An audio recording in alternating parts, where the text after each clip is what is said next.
It is my belief that the reason why a lot of people who are neurodivergent or autistic are having a lot of social issues with fitting into the society in general, whether it's through being able to interact in a healthy and respectful way with neurotypical, quote unquote, neurotypical people or people who are older, really boils down to the clash between dialectics that's happening now.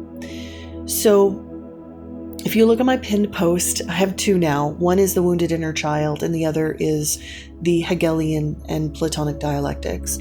So in the Platonic dialectic, it's might makes right. Whoever is of the dominant hierarchy of that current social system, everyone needs to concede their behavior and adopt the hierarchy. Like basically in any given situation, there are energetic bids happening and to establish dominance, who is more important and who is less important. And the person who is less important has to submit and basically become what the more important person wants them to be. They become a shadow. And that is a way that people are trained in order to keep the Platonic dialectic framework functioning. The problem is we are in a Hegelian world where people are becoming more individualized and less tribal minded. And when that happens, people are going to be contesting these small psychological bids that are happening every moment of the day. So the reason why, as an autistic or neurodivergent person, you are getting a lot of anger and frustration from people is because you're kind of like a turtle. Like if you look at, I was thinking about like what animal would really depict somebody who is neurodivergent, and I chose either a turtle or a stegosaurus. And the reason why is you have this hard shell that protects your psychic boundaries. They cannot be removed. You're not like a snail. You can't come out of the shell and assume the slug form like everybody else wants you to be. No, you are stuck with this shell. It is a part of who you are. It's a part of how you function. And you're like a turtle with a shell in a world full of turtles without shells. And they want you to remove your shell. And you're like, no, I can't. And your inability to remove your shell is basically, it's challenging the whole world view of everyone who is neurotypical. Because neurotypical people, they were indoctrinated as little kids to create this false persona, this mask, and then that is all they could become. They were a product of society. So if you're a woman, you were kind and loving and enabling. If you're a man, you were angry and enforcing and dominant. And so neurodivergent people are a mix of the two. They are their own person. They can be dominant some places, they can be forgiving some places, but their energy signature is so unique and fixed, they cannot actually they cannot assimilate into Platonic dialectic culture. Basically, they can't assimilate into the old culture. So what has happened is that this has created a lot of trauma, because people who are ensconced, like our older generations, the older generations who are ensconced in the Platonic dialectic, the only way they know how to get people to submit and quote unquote play the game and take on the mask of the false self is through violence, coercion, manipulation, trauma. And because that's how they were indoctrinated as a child, they were given trauma in order to behave and assimilate.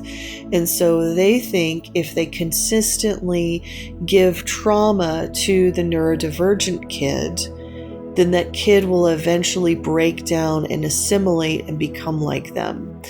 And it's a form of hazing. It's done in this is specifically done in militaries and also in cults, these type of tactics. And I don't think a lot of neurotypical people realize that they are actually torturing their children into compliance. And unfortunately, their children cannot become compliant. Their brains are not wired that way. If they comply, they often end up dying. They often end up getting sick and dying because of the amount of torture that they go through.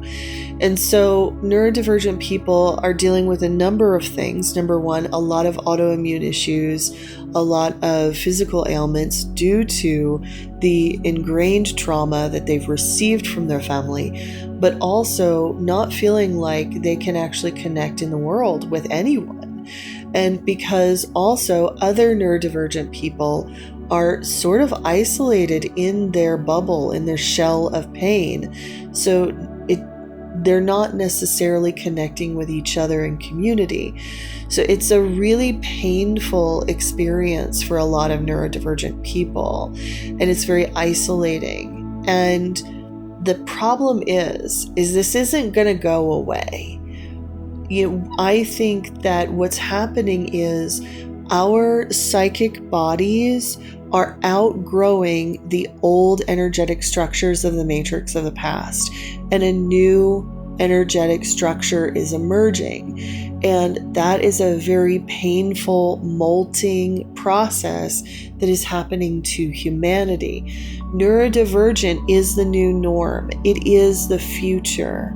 So instead of torturing your kids, so if you are neurotypical, stop torturing your kids and start learning from them, because they are the future.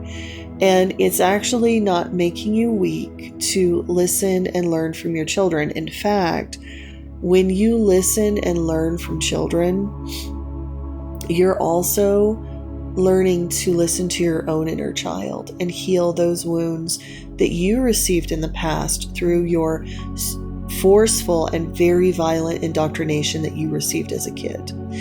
So I hope this helps people who are neurodivergent to understand this is a dialectical issue.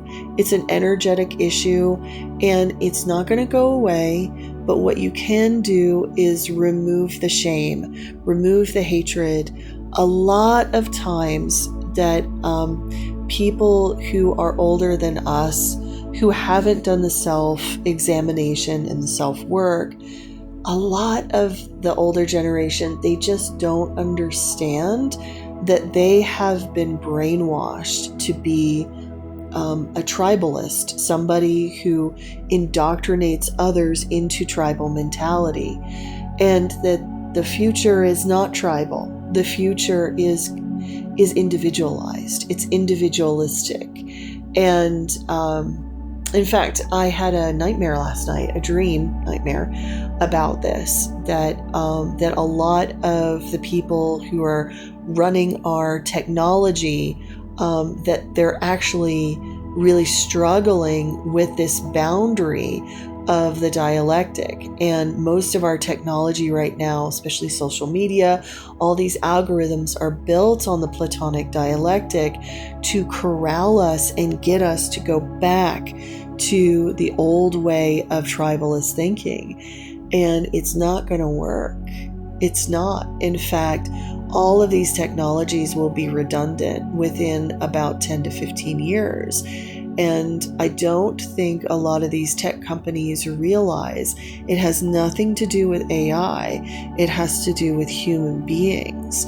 And as human beings evolve out of the old energetic systems, we are going to need new technologies in order to synthesize with our energy structures. As humans, we create what we are. It's like that's everything that we create is a manifestation of who we are as an energetic being. And when our energy changes, we change our technology. And so It has nothing to do with AI. It has everything to do with the energy structures and our world becoming more of a Hegelian individualistic dialectic. And so have hope. It'll take time, but things will change.